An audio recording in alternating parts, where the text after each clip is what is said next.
Welcome back, everyone. We are here for another Mondays with Micah. I am so excited. I'm in another office I never expected to be in. This is Sheriff Josh Wyche. Thank you for coming on the show. He's been kind enough to allow me into, I call these kind of sacred spaces. So I've never been into the sheriff's office before. So that's my confession here today. I've never been in the sheriff's office. I have been in the courthouse, okay? We won't go any further into those details. There are many police officers that know that I have a little bit of a heavy foot in this community. Trying to do better, training my son to drive now. He says he doesn't feel the safest when I drive. I said, sometimes, on these back roads, I just feel like I'm racing myself. Does that make sense? I don't think that's good driving policy, but here I am confessing things here in the sheriff's office that he didn't ask me to confess. Statute of limitation is off on that. Okay, thank you. So what was said will and will not be used against me, but I've already put it out there. There's many of you who know about that. But all that to say, I worked with your wife. Okay. At Ace Hardware, and I know she was still there. How many years has she been at Ace? Oh, she's been there over 20 years. I do know that. Okay, yes, and I think I would have been gone by then. So maybe I didn't work with your wife, but indirectly, Ace Hardware here in this community has hired a lot of Rock Church School students. Oh, yes. And some who have obviously graduated and gotten careers, like Rebecca Lynn, is still there and was one of our bright students at Rock Church School. So Ace and Rock Church have a pretty good relationship. Okay. And so she has seen a lot of the students at our school grow up. And also, your son lived beside my brother-in-law's mother, correct? Judy Balance. So, have you always been a native to here?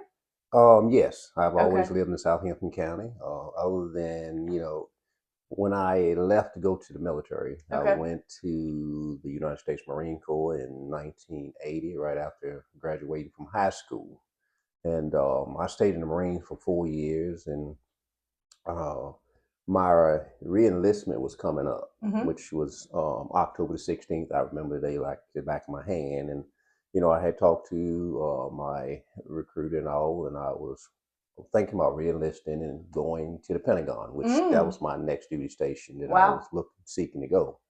Of course, being a Marine and being on mess duty, nobody likes to do it, but I had been on mess duty before. And of course, you get we get a new lieutenant in, and I got 30 days left in the Marine Corps, and he decides that he's going to put me on mess duty again. The thing of it that I disliked was, in the Marines, there's when it comes down to evaluation, the highest you can get is a 5.0. Okay. I was always a 4.9 Marine, and so. And I told my staff sergeant, I said, look, you need to talk to the lieutenant, because at the end of the day, I'm not going on mess duty again. I've been on mess duty one time before. And, look at my record. My record speaks for itself. And of course, he tried to talk to the lieutenant. The lieutenant just decided he's going to put me on mess duty. So I was like, well, I'm not going to do that. So I decided to go back a little bit. Skip Wilson, who was a deputy sheriff here, which I knew him as a young kid, working on a farm and all. And of course, he used to work at Mitchell's Supermarket, which was here in Cortland. That's right. That was the name of it back in the day. And Skip had been talking to me off and on when I came home. Okay. And he says, you might want to consider being a deputy sheriff. And I was like, I don't know. And of course, there again, I'm thinking about re-enlisting. Right. And of course, when the lieutenant put me on mess duty, I said, well, I have nothing to lose. I'll try it. Right. And, I came. Did you do a ride along or? Never done a ride along. Okay. Never done a ride along. and so I came to get the application. And once I got the application, I filled it out and all, and then I was like, well, I don't know. I'm used to being a Marine, and I love it. There's no doubt about that. And so I said, well, I'll try it. So I filled the application, turned it in, and November the 1st, I was out of the Marine Corps. Wow. And I had come here to go to work. I said, well, if it don't work out, I can always go back to the Marines. Right. And but here I am, 41 plus years later. 41 plus years later.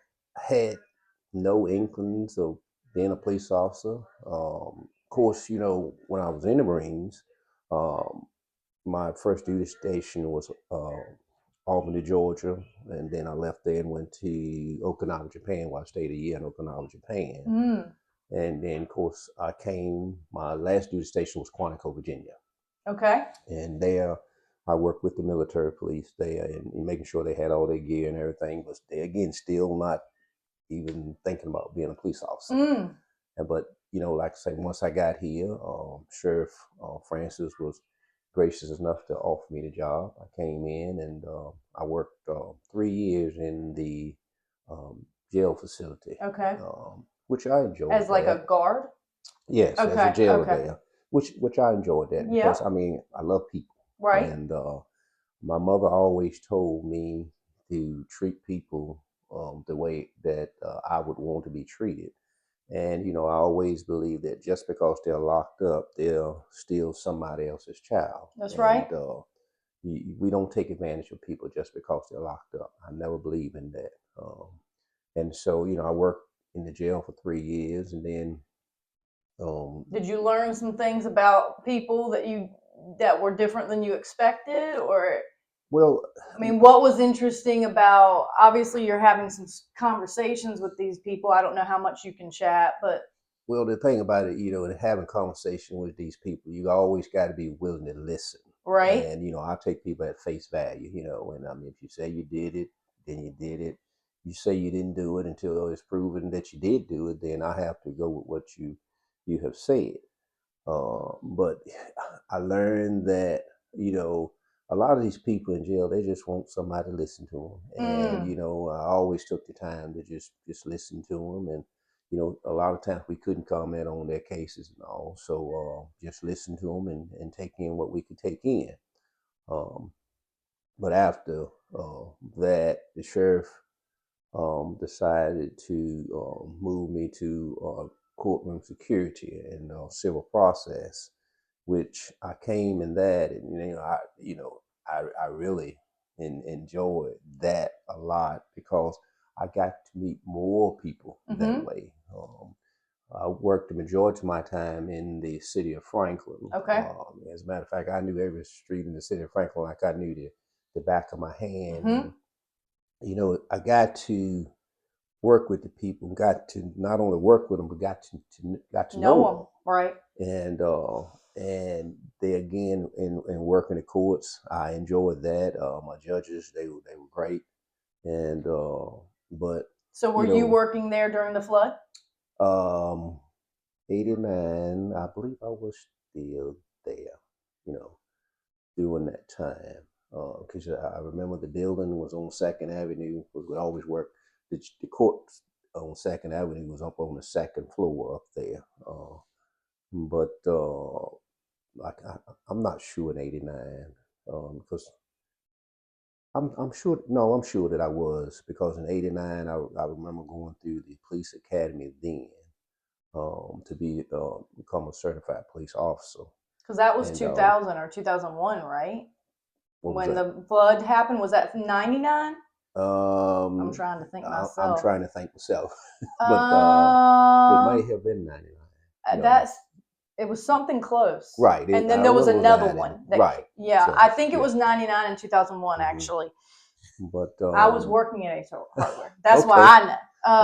I lost my car during the flood because I worked the day before and parked it in the alleyway by Smith Jewelers, and then she gone. Right.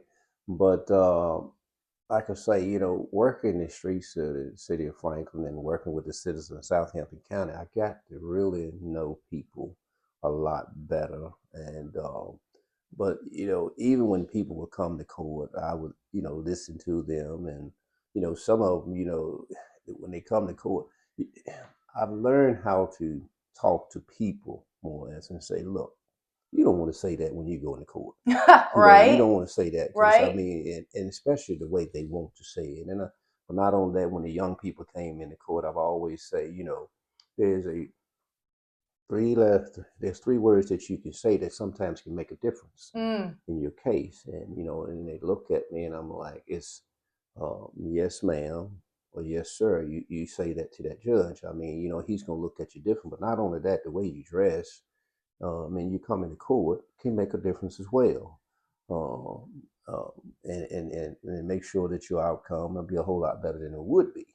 And I've always looked at the people, and when they come in with their pants sagging, I was like, pull your pants up, and or if you got a belt, put your belt on, but you have to learn how to talk to those people. You can't go there and then look down on people. That's Right. one thing I've never believed in doing is looking down on people, because when you look down on people, it's like you look at as they're smaller than you are. You know what I'm Right. saying? Or you I want mean, them to feel smaller. and I Right. get that I'm 6'5". I get that, Right. You're already and intimidating. so I don't believe in looking down on people. I believe in reaching down and giving a man a hand to It's help him good. up. I believe in that because I've always told people, I say, a lot of times we don't want to forgive people, Mm. okay, of their wrongdoing. I said, but what if God never forgave us for the things that we do? Right. Okay. And so, everybody's not a bad person. I've always believed that everybody's not a Right. bad person. Sometimes people have bad circumstances. For There's no sure. doubt about that. You know, but to get back to my court system, I worked it for many years. I learned a lot in court. A lot of deputies may not think, or police officers may not think that they can learn a lot in court, but you learn so much in court. And what I always thought when I came through, okay, you know, Deputy A might learn one thing in court, but if I'm in court, I get to see what Deputy A brings in court, Deputy B, Deputy C, all of those in court. But not only that, I get to listen to the disposition of what the judge say. I get to listen to when they cut grass today. Of course they are. Uh, We've had but many videos where grass cutting, and I said we're going to keep all of it yeah, because this is the real reality. Is noise is always going to be a part of our no doubt story, about and we that. have to learn how to rise above. So he's not going to stay behind this window, but we're glad somebody's cutting the grass here Oh today. yeah. But not only that, you get to listen to what the attorneys say, and Yes. if you put all that together, you'll get so much, and you take it all in, and you get to the point where you can almost say when somebody come in with a case, okay, I about know what the judge's disposition going to be on this case right here. Mm-hmm. And I enjoyed it. And then sometimes I was challenged myself, okay, to say, okay, what is the judge going to do in this case? Mm-hmm. Okay. Mm-hmm. And, a lot of times I'm right. There's times that, Mm-hmm. judge may throw me a curveball, Right. but at the end of the day, Mm-hmm. I learned. Right. And I learned, and I was continuing to learn. While you're observing. Correct. And of course, like I say, I worked with Sheriff Francis for 25 years, and and I enjoyed it. I mean, he was one of the best sheriffs that that I could work under. There's many sheriffs out here. There's no doubt about that. But I'm saying he's the best because I know I worked for him, and I did what he wants to do, and loyalty. I was very loyal to him. And do you always agree with everything a sheriff wants you to do? Mm-hmm. No, you don't Mm-hmm. always Mm-hmm. agree. Mm-hmm. And but at the end of the day, we're here to get a job done, Right. and we do it as a team. And here at Southampton Sheriff's Office, I say that we are a team, but not only that, we're family. You It's hurt, good. We we hurt. hurt. Okay. But not only that, being in his community, you know, if the community is hurting, we are hurting. Absolutely. We have to be together, you know, because together we can accomplish so much, you know. But when we are separated, there's not much that we can accomplish. Well, You know? that's one of my favorite lines, and maybe you haven't heard me say it, but I said grieving together made everything better. Yes. You know, Oh, there's yes. something about the drawing together, and you know, here in small towns, people, there's pros and cons. Yes. But one of the pros is that when tragedy strikes, Mm-hmm. the not what I've experienced, let me just speak for myself, is that the community rallies. Right. And so what you're saying is true in my experience, that I did experience that my loss was the community's loss. Yes. Oh, yes. And I think that may not be everyone's experience, depending on the vocation, you know. So since my husband was in, let's say, the public service arena because of being a pastor's son, but also a teacher, but someone who was a long-standing citizen in the community, and many people in the community had been touched by his life. Right. So then that spreads. That's really, and I think that's when a light bulb went off for me to just realize one of the early significant things that was, I would say, a light bulb of like, oh man, there were people that came out of the woodwork, right? Not just to give their condolences, but to start cutting my grass and different acts of service that I didn't ask for. And they said, if I would have passed, your husband would have done this. Correct. And that was like like really kind of shocked me, but in a good way, because I realized that acts of kindness can pay it forward. That those acts of kindness that he did weren't for me, but due to his kindness and his I don't want to say loyalty, but his what you said this earlier before we said that your words kind of your bond. Like when he said he was going to show up, he showed up. He was reliable. He was trustworthy. And that, you know, he didn't mix words. So he was kind of more of a quiet guy, but when he did speak, you wanted to hear what he had to say. Exactly. And those kind of things. And then for at least 2 years, there was just like this outpouring, and it really, I know I say kind of candy coated my heart, because it was such a sudden loss. There was an intensity to the loss. But also realizing that, I don't want to say it quite like this, but it's how I'm going to say it, that not every widow gets that experience, because not every husband is that outgoing or in so many public sectors, because he played basketball, he worked at McDonald's, he had been sprinkled throughout so many categories. So he just wasn't in the church, he was in the community. Oh, yes. Yeah. And so it coined this phrase that's a quote in my Mended Heart book, which is, in the sending comes the mending. Oh, yes. And that, you know, we get these thoughts, and I used to think I was a good person because I had these good thoughts. And then this thought hit me, like, what if that's actually the Lord? Like speaking through us, and I'm taking credit for something that wasn't mine. And then all of a sudden it's less about, when we are obedient to that thought, to check on that person that comes to your mind that you hadn't talked to in 6 months. The timing matters. And that when we send that message or go and check on that person, there's a mending that's happening on the other side that isn't about you getting your ego stroked or whatever you want to say, like that pat on the back. That when we do things out of a pure heart, that it impacts beyond that moment. Well, I mean, it's like, one thing I've learned that, you know, and I've heard another gentleman say it about a storm. Okay. there's three things about a storm. Either you're entering a storm, you're in a storm, or you're coming out of a storm. Okay.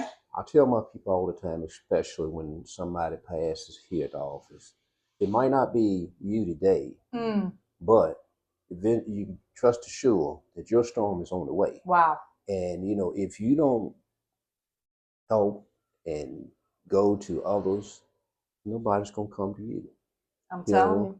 And that's the I real hard believe it. facts. I mean, I know that I'm out there a lot of days, 7 days a week, right. out there, and people see me out there leading funerals. And the reason that I like to do it is I want to make sure that that loved one gets to where he has to get safely. Wow. I find that a lot of times people are in such a hurry today. They want to break into the funeral line traffic, and I mean, and I have stopped people, and and what I tell them, look, if it was your loved one, the right. same respect that I'm giving them, it's good. I'm gonna give it to you. It's good. I said, would you want that same respect? Yeah. And not be in such a hurry to get in that line and all. So, but yeah, but to go back a little bit to where we were, yes. I mean, we do get off. Yes. I like I said, I did enjoy the court, but it opened so many other doors for me, as well as getting out into the community, going to all the functions in the community. Your pig pickings and your beef barbecues and all, and I loved working those. Is that something that they? So you're saying all of these things were part of the job? Correct. So, but you could have kind of been closed off and just done the job.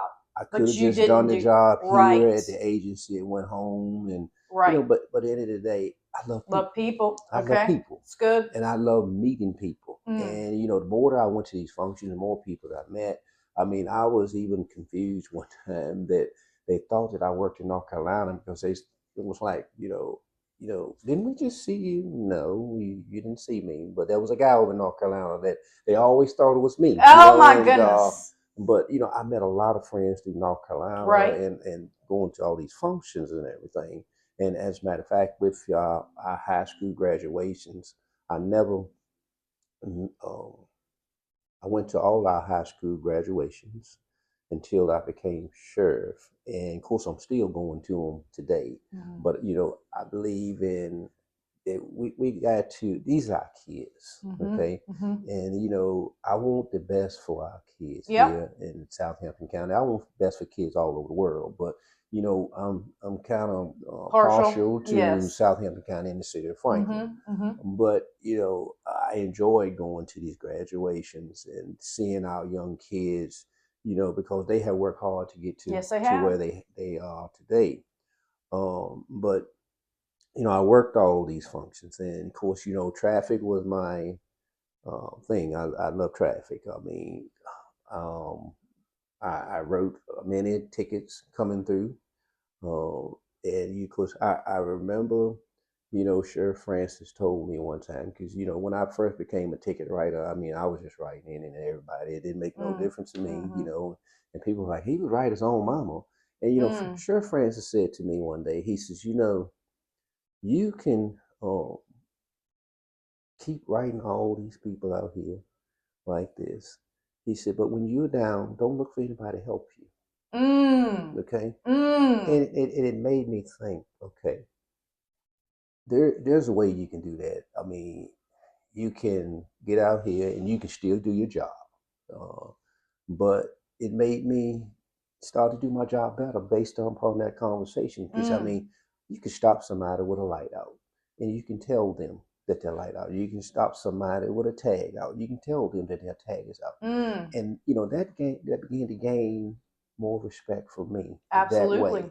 But it was people like him that saw what I was doing, and spoke into it and helped me more. That's good. And so it made me just want to help people. That's all I want to do. And I mean, even today, all I want to do is help people. Okay, and of course, that led to me going a little bit further, and until I became the I was corporal then, but then I became the sergeant, patrol sergeant. Was and that in then Franklin or Southampton? it's still always in Southampton. Okay.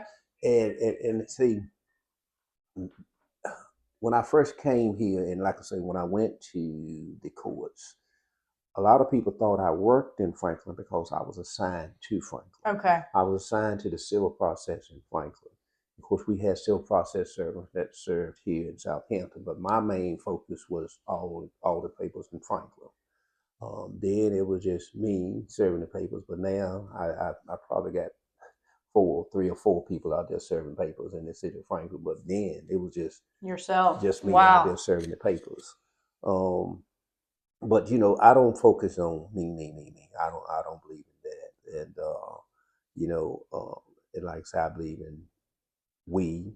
I believe in family and doing things together. And I don't look for any glory in any of my stories. I don't look for any glory. Um, Prime example. A couple of weeks ago, just prior to Mother's Day weekend, I was going by my neighbor's house and I noticed that the grass was long. And I mean, this is not the first time that we've done this, because we at the sheriff's office, we have gone to elderly residents and we've cut the grass, and because we see that it's getting too not because of the ordinance. Oh, not okay. No, it's just that we see that the grass is high, and right. we know there's an elderly person living there, and we've gone there and just cut the grass. We rake yards, I mean since I've been at the sheriff here. But I went by my neighbor's house several times and I noticed that the grass was high. And I was like, when is he sick? But I went by there several more days. When is he sick? So, one day I stopped by there, and he came to the door. He was like, no, my lawnmower's in the shop, and I don't know when I'm gonna get it back and all. I was like, okay. And so, I didn't do anything that day. So Mother's Day weekend was coming up, just Mother's Day past Mother's weekend, and so I said, I'm gonna go down there and cut my neighbor's grass. Okay.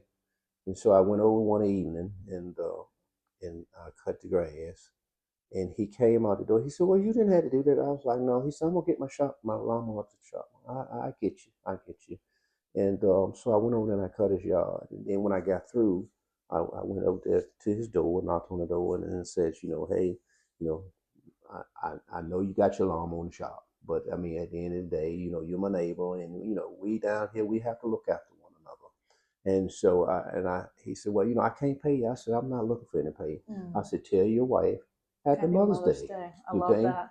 And so, yesterday I was looking on my desk and I noticed that he had sent me a card. And there again, I wasn't looking for the card. Right. I'm not looking for any of that. I tell people all the time, if we get everything here, what we gonna get when we get glory? Nothing on the other side. So I love, just looking after the citizens here, because I love our citizens with my heart, and I'll do whatever I can for them.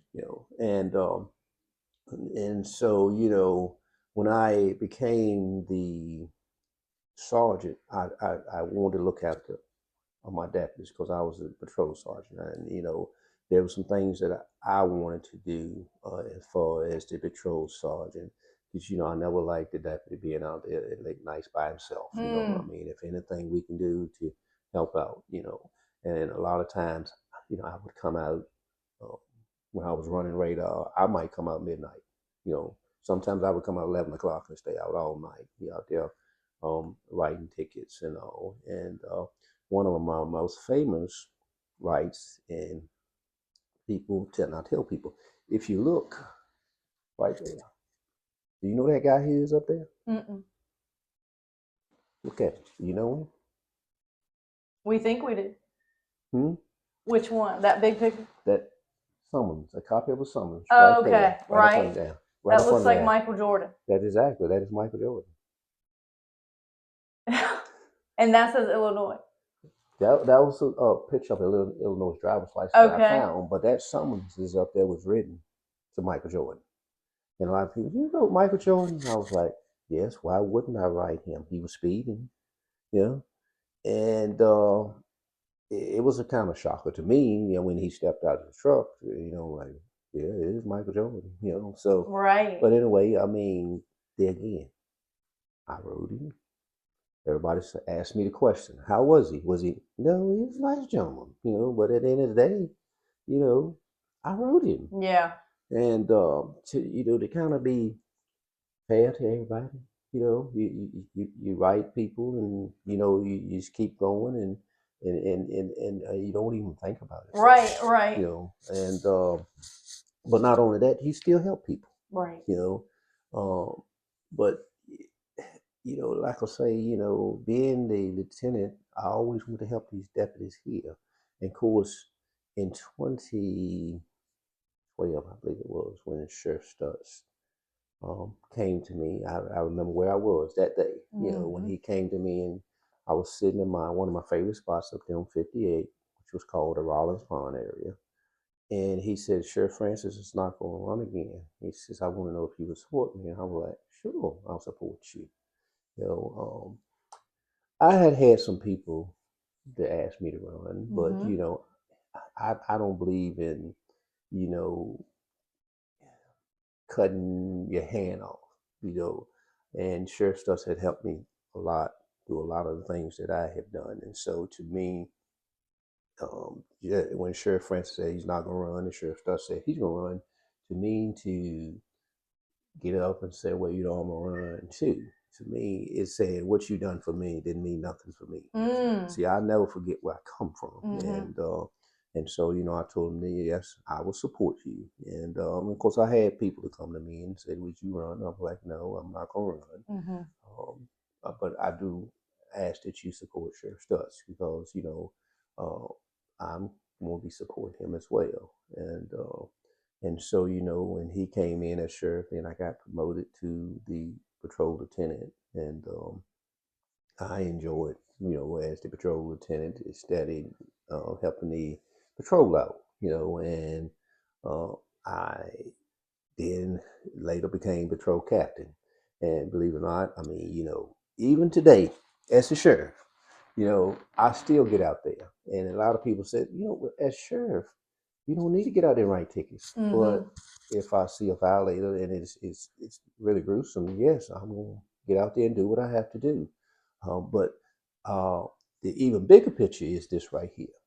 You lead from the front. Okay. So how would it look if my deputies out there and they're doing a job, but yet and still now that I become sheriff, I'm bigger than that.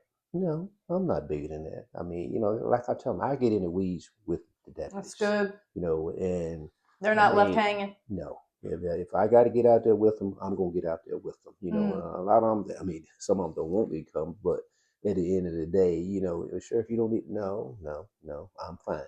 And I'm going to get right out there with you. And I don't mind getting out there with you to do this job. I mean, I don't have a problem with checking traffic or just, I mean, even, like I say, even writing a ticket. I don't have a problem with that at all. But not only that, it's going back to court. And still going to court. And a lot of times, sometimes I just go into court just to sit down and listen to other deputies testifying or what they're saying. And, sometimes I can give them pointers on their testimony. Well, you might want to say this. Or, one of the things that used to get all of us a lot of time is if you didn't establish your jurisdiction. And, so, in the beginning, I've always been one to say, this offense happened in the county of Southampton before you say anything else. That way you've gotten that out of the way, and which I try to tell a lot of deputies, establish jurisdiction first. And then, that way you won't forget it, because, you got these attorneys, and we all love them to death, and they'll just wait to make sure that you establish your jurisdiction. And if you don't establish jurisdiction, then, that's a loophole that sometimes they can jump on. So, but we tried. But you don't know what you don't know, but you'd watch enough of them to see some angles. Correct. I mean, but then again, we still have good attorneys out there. Yeah. And we have attorneys that will beat you in court. There's no doubt about it, they'll beat you in court, but then they'll come back and tell you how they beat you, and help build you in the long run. That's good. But one thing you do learn is if you make a mistake, they don't get you on that mistake twice. So but Mm. yeah, and but yeah, but like I say, we in 2019, um, Sheriff Stutz came to me and said that he wasn't going to run again. Mm. Okay. And so, I was like, okay, this is what I do. My colleague who I worked beside, he was here a little bit longer than I was. He was the chief deputy here at the time, and his name was Gene Drury. He was here as well. And, I, I get Sheriff Stutz wasn't gonna run again. And of course, Gene was the chief deputy. So, I went to Gene and I asked him, was he planning on running? Because if he had been planning on running, then again, I would have stepped back again because Right. the loyalty is there. Yeah. You know what I'm saying? And I would have stepped back, but he decided that he wasn't going to run. So then, therefore, I decided to run. Um, uh, I had to make a choice of, do you? I wasn't ready to retire. And I'm still not ready to retire. To be honest with you, um, uh, I said, you have a choice here. You can either um, let somebody else run and you work for them, or you can run yourself and you be working for yourself. And so I decided that I would run, and it wasn't the prettiest of the runs, to be honest with you, because I had three others that was running against me, and one thing I've always said when I ran was, I'm not gonna sling mud on people, and I'm not gonna throw dirt. If I have to win an election by slinging mud or throwing dirt, then I don't want that position. Right. Because at the end of the day, that says a lot about the person. Right. So I ran a clean campaign, and yes, I heard some things about people, but there again, people, you need to bring this out. No, or people will say, use it. You need to attack what he's saying. No, I don't need to do all that. I'm gonna just run my campaign the way I see it, that I need to run it. And people that know me know that whatever's being said, they know this is different. Right. And Right. I don't need to get up and argue with people about anything that's going on. As a matter of fact, one of the sessions one of the forums that I went to, um, it was to the point where two of the candidates was about to get into fight, and I'm sitting there thinking, I don't want to be a part of this mess. No. And No. so I got up and I grabbed one of the other candidates who was working here. I said, look, let's leave, because I don't want to be a part of this mess. And so you know you have to stay calm in the Right. storm, and Right.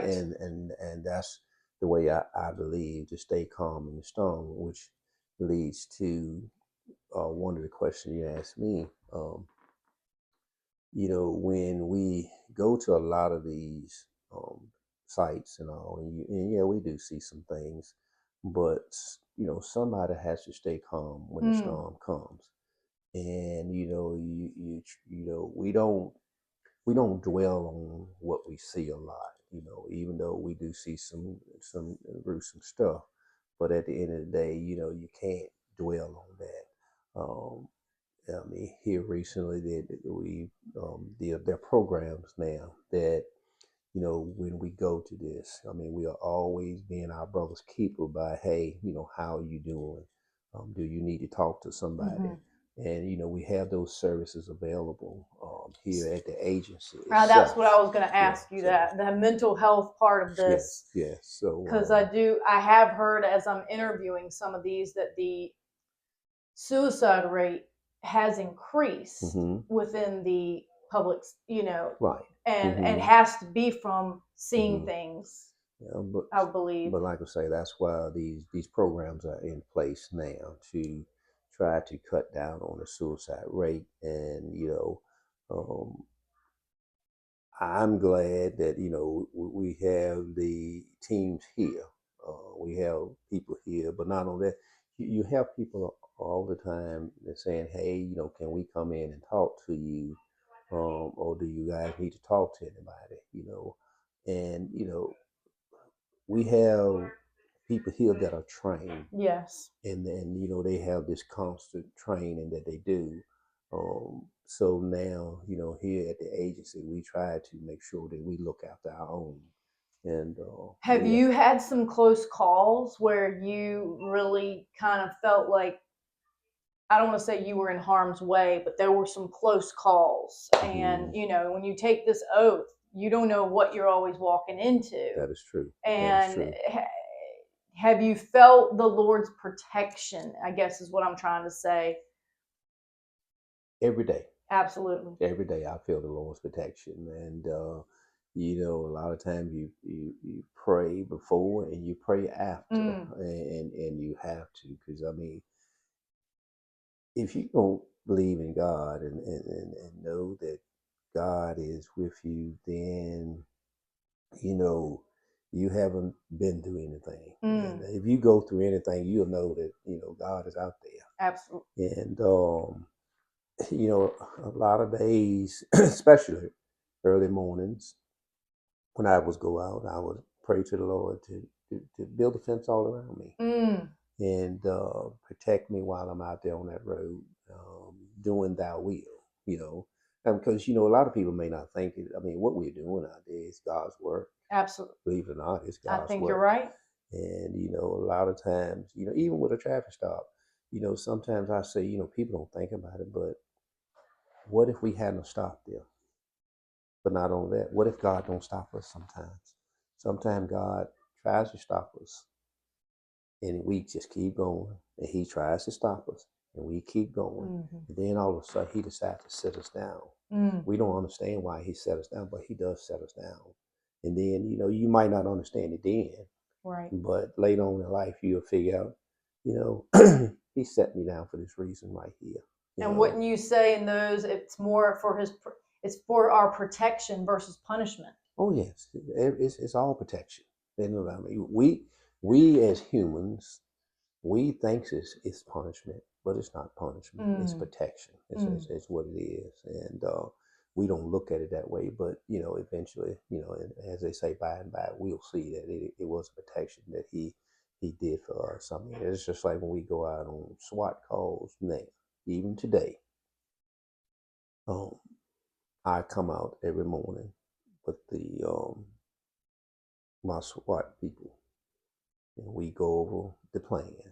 And when we get ready to leave, we always huddle up. We always pray. And the prayer is to go in and protect us, but not only protect us, protect the bad guys well. That's right. That everybody comes home safe. And so we do this on every one of the SWAT call outs. And if I can't be there, then I'll tell them to make sure that somebody pray, and because we need prayer today. Absolutely. We need prayer more today than we've ever needed. I agree with you on that. And so, but yeah, and to talk a little bit about our children, I believe that our children is our future.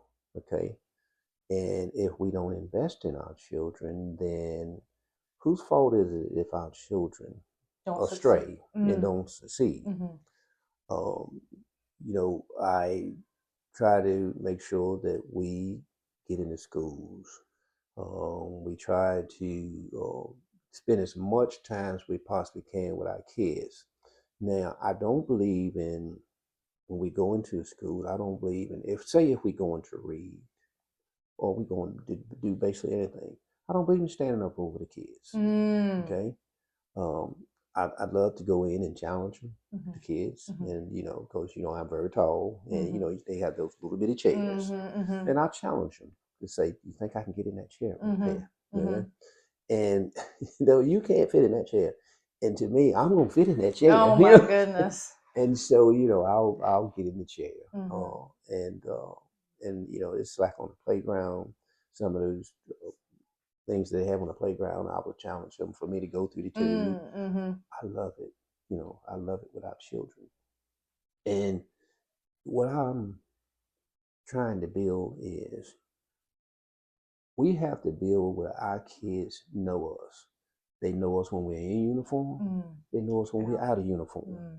And it was just so surprising. Sunday night, my granddaughter's car was they thought it was a problem, so they called me over, and I go over there, and then there was another lady that came up, and while I was there, and then my granddaughter was talking to her, but there was a kid in the back, and I said, "Who's the young lady?" And she introduced me to her, but there was a young child in the back, and the young child rolled the window down, and the young child knew who I was. And my granddaughter said, "You know him? Oh yeah, I see him at my school." And see, this is what I want. That they know me. Not fear. And exactly. And nothing more upsets me than if somebody says, "I'm gonna tell that police officer to get you." We don't want to teach our kids that. Okay. And the reason we don't want to teach our kids that is our kids need to know who to run to when they're in trouble. Not fear. And if they fear us, they're not going to run to You're us right. when they're in trouble. You're right. And I mean, I'll try to get down and hug them, and sometimes I have a hard time getting up, but it's okay. Hey. You know what I'm saying? You're right. I mean, and so, but well, I love it. You don't think, I love it. But I appreciate you talking about this because I can even say for myself, do we associate police, sheriff, whatever title with play? Playfulness? No, I would not. They have a stature that you have for the position that you have. It's there's a respect and there's a time and a place. Right. But so we don't see you. But I know that the community and with the United Way, there is those nights. What do they call those? Sure. Daggone. Where you're trying to bridge the gap a little bit, right? National Night Out is what you're talking about. Thank you. And I think that's in August. And I think that's kind of what that's about a little bit, right? It's a bridging of the community and the police officers coming together. Yes. And the community. Right. To connect with the police officers outside of a professional or an event, let's say. Correct. But I mean, I love it. And, I tell people, we have to be approachable. You're right. Okay. And I want people to feel that they can come to me and ask me a question. Okay, without fear. I want them to come and ask me. You have to be approachable. That's good. And this is the same thing I want of my deputies. I want them to be approachable. And always again remember, these are human people that we're dealing with. And we're no different than they are. Right. And the thing of it is like I tell people, I put my shoes on just like you do. Right. I put my pants on just like you do. But we just have to carry ourselves in a little bit different light, but still be approachable. That if you can just come up and ask me a question, and you come ask me a question. If I don't know the answer, I'm going to tell you, look, I don't know the answer, but I'm going to find that answer and I'm going to get back to you. You know what I'm saying? And I believe in that. If somebody calls me today, okay, I believe in getting back to them before the end of the day. Depending upon what time it is, I'll get back to them before the end of the day. I'm going to return your phone call. You might not like what I'm going to tell you, but at the end of the day, I'm going to return your phone call. Right. Or, if it's something dealing with one of my deputies, I'm going to return your phone call, but I want to look at this situation, whatever he has on his body camera. And when I call you, then we'll both be on the same page. I mean, it's good. And a lot of times I like when they call, if they could give me a little bit about what they're calling about, that way I can look into it. And get the most professional answers I can get them to give back to them. So. I mean, when you're saying all this, it's making me think because I have a lot of songs inside my brain, and I'm not even really anyway. That song from Tim McGraw, "Always Be Humble and Kind." That's what I'm hearing you say is that it's a beautiful story. You're saying I started here.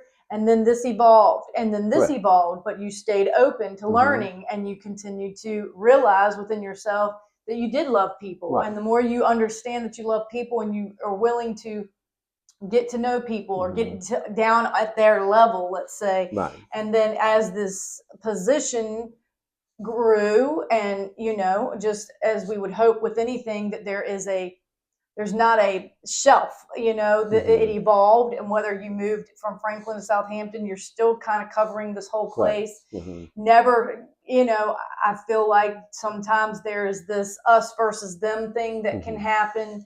And what I'm hearing is that was never your heart with any of it. That you learned that area, you loved it, you've come here, you lived here, and this is the truth of the matter. And so, and as people, let's say TV, there's a lot of fanfare about so many things. And so there's stigmas that start to happen. And whether you never lived a day of that in your life, you still have to fight against some of that because of how other people taught their families or didn't teach their families. Correct. And and there's times that I've gone to affairs, and how do you go there with them, all of them, and you're the only one?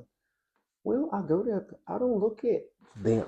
Okay, I don't look at them. That's good. I'm there to be me. Yep. I'm gonna be me. You're a person. They're a person. Correct. And I mean, I never, what you say, look at a person's skin color. Absolutely. That means nothing to me. I want to know what you got in your heart. That's it. Okay, and if your heart is pure, then that's what I'm after. And I never, how you hear people say, well, that person is this or that person is that, and I was like, okay, that's your version. Right. I want to get to know the person for myself.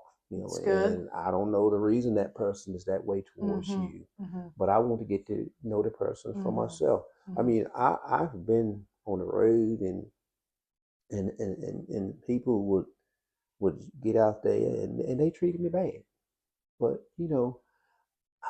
I've always treat you nice, and they'll treat you bad. I'm gonna treat you nice, and then I'm gonna ask the question, why are you doing that? Why are you yelling? Why are you screaming? I'm not yelling at you. I mean, because at the end of the day, we're not going to accomplish anything by yelling at one another. Right. So, you bring the people down to your tone, okay?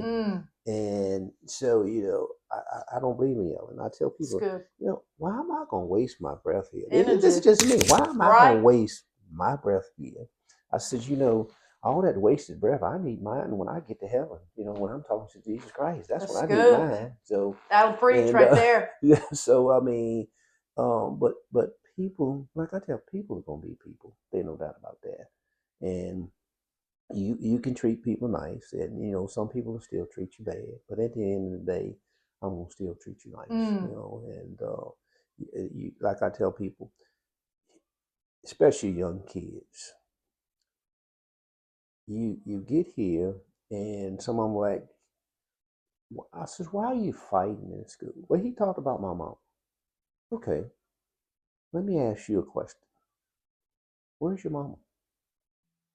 She's at home. Do your mama know this conversation even going on? Well, no. So then why are you fighting over your mama? And I tell young ladies, why are you girls fighting? Fighting over a guy, right? Not an accident. You fighting over a guy, right? Why fight over him?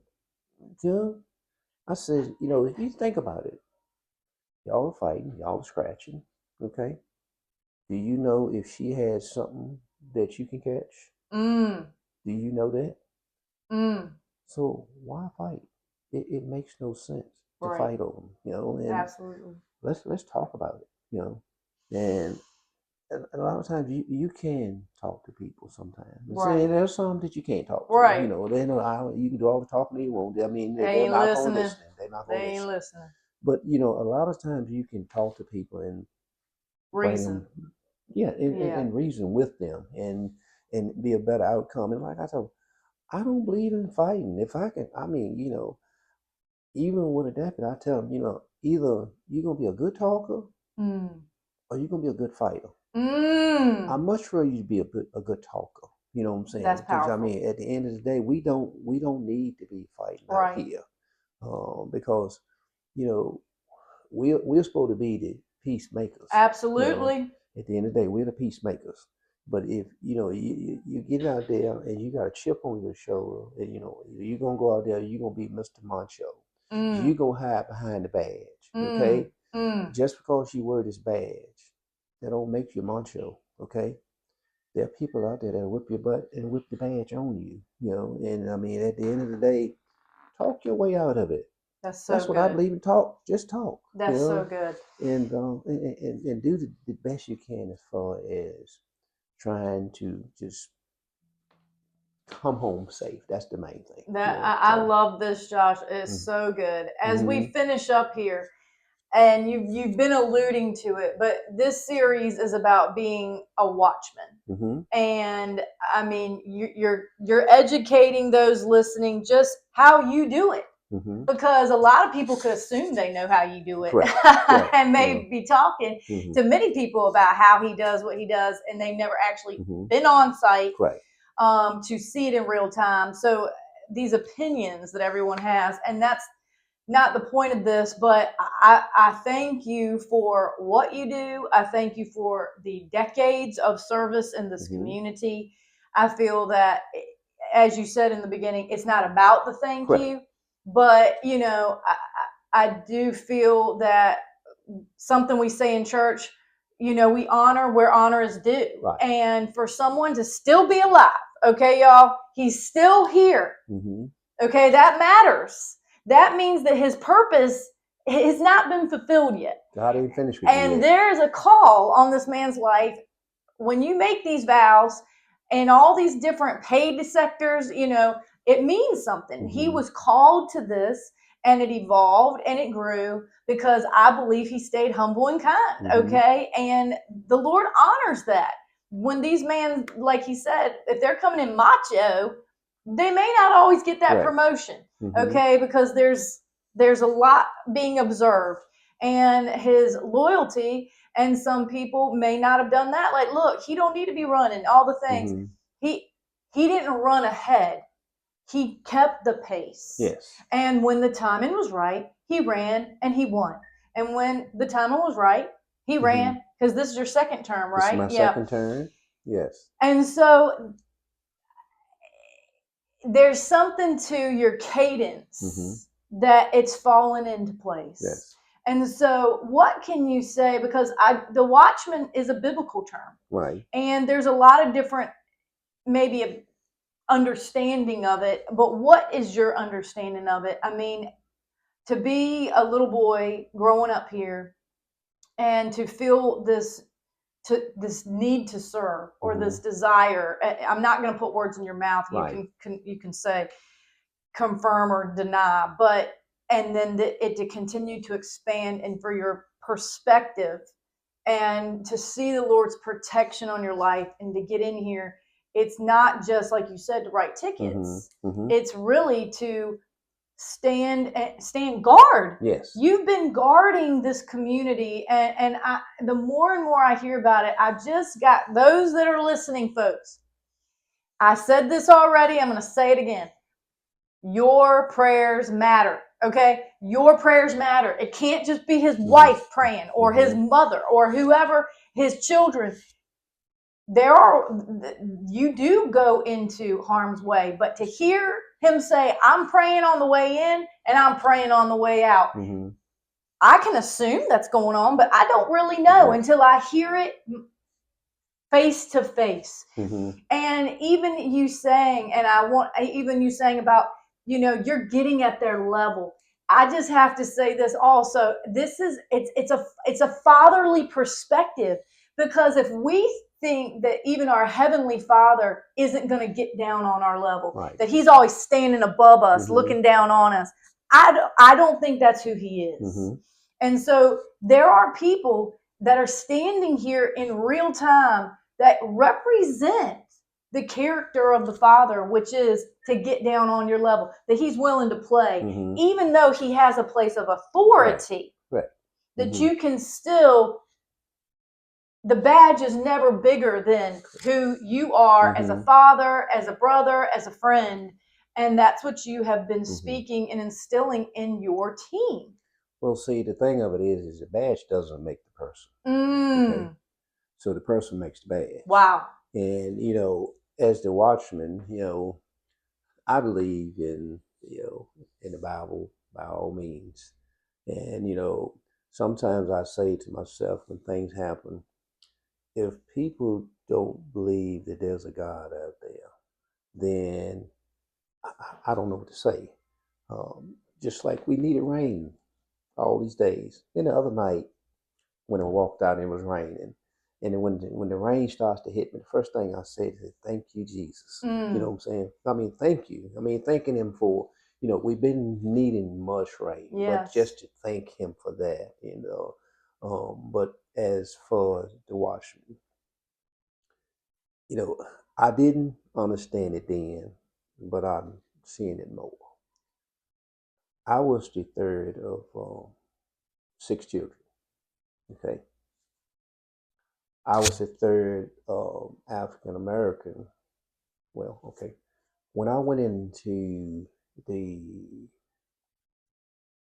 Marine Corps, I was in the 3rd Division. When I went to the Police Academy, I was in the 3rd. Wow. 3302 to be exact. I was the third African American to come here. Okay. I was the let me see what else the third. But anyway, all those thirds, I didn't understand it, but I'm understanding it more. One for the Father, one for the Son, and one for the Holy Ghost. Wow. So all those threes, it just says, okay, this was put upon my life a long time ago, and I didn't destiny, we like to call it. I didn't understand it, right. But now I'm understanding it even more. Wow. Today, So, but yeah, but I love it. I love what I do. I love serving our citizens, and I'm going to continue as long as the Lord put breath in my body. As a matter of fact, I was next year I'll be up for re-election again. I'm going to run again. Hey. Yeah, again, the third. Wow. He might have a good. The yes, odds are for you. Yes. So, but well. This, I mean, I thank you again. I mean, I hope that you know, I didn't know what I was walking into exactly. That makes it exciting to me to meet new people or to have a more candid conversation. We've met many times, and in good ways. Let me just say it like that. Yes. He hasn't written me a ticket. But it. I just feel like in the climate of our world today, with the news and just different things, that these positions matter.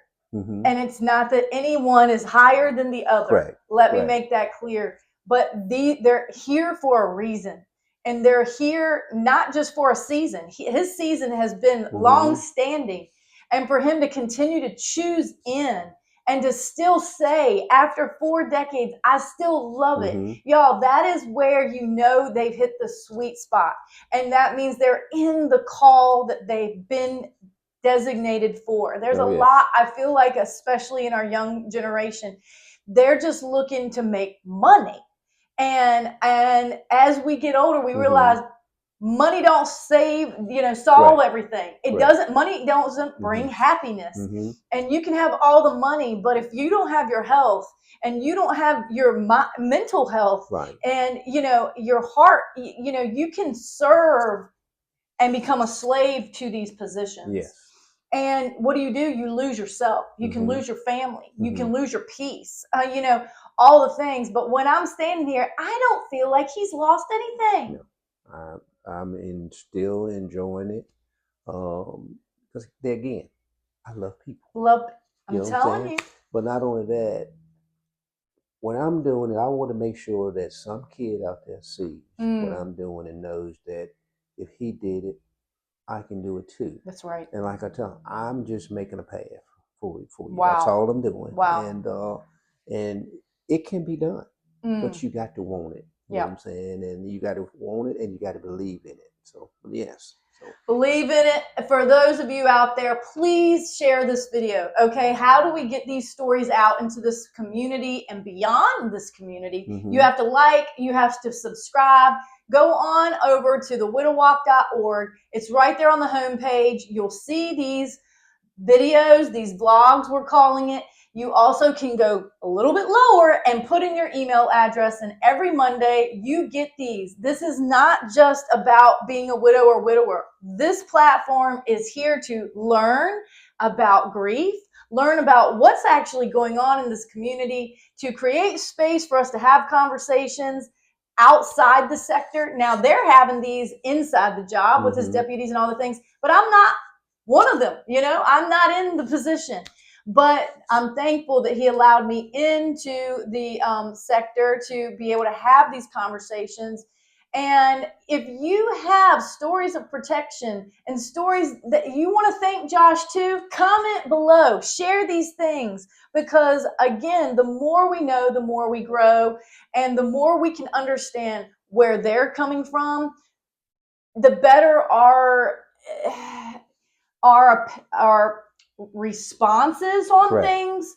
And we need to get to know our people. Yes, I'm asking you to pray, but you can also go up to him in these public places at the fair. Don't be intimidated to speak to him. He's waiting to speak to you. Okay, so let's be brave. And I could feel intimidated too, because I don't know enough police officers to feel that playfulness. So I really appreciate you going there, because you may think, well, they don't want to be talked to. They're on the job right now, so they aren't. That's not proper, let's say, or I don't know. And so to hear him say, you can come talk to me when I'm on the job, that makes the time go by. I want to meet people.